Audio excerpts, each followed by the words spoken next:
মমতা ব্যানার্জির এই বাড়ির রাস্তাতে যে পরিমাণে সিকিউরিটি ছিল, কোনো আশেপাশে বাড়ির লোকের যদি কোনো ডেলিভারি হতো না, ডেলিভারি বয়দেরকে কি বিপদেই পড়তে হতো, কারণ ওই রাস্তা দিয়ে যেতেই পারতো না, কিভাবে ঘুরে ডেলিভারি করতে হতো একটু শুনে নিন।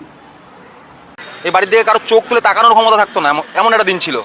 আমরা এখান থেকে আমরা সুইগি ডেলিভারি, আমি থাকি চেতলাতেই আমরা সুইগি ডেলিভারি হয় তো, ঠিক আছে। মমতা ব্যানার্জি বাড়ির সামনে যদি আমাদের কোনো অর্ডার পড়তো না, আমাদের এখান থেকে ঘুরে গিয়ে অর্ডার দিতে যেতে হতো, ঠিক আছে। কোনো দিন আমরা এই বাড়ির দিক মানে রাস্তা তো ঢোকা দূরের কথা, এই বাড়ির দিকে তাকালে পরে মনে হয় যেন চোখ তুলে ফেলে দেবে পুলিশ, এরকম অবস্থা হয়ে গেছিলো, ঠিক আছে।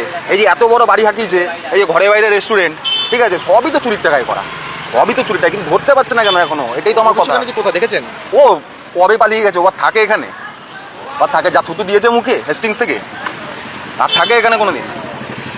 ও বলে লাভ নেই, ও যতদিন না ধরবে ততদিন শান্তি হবে না মানুষের।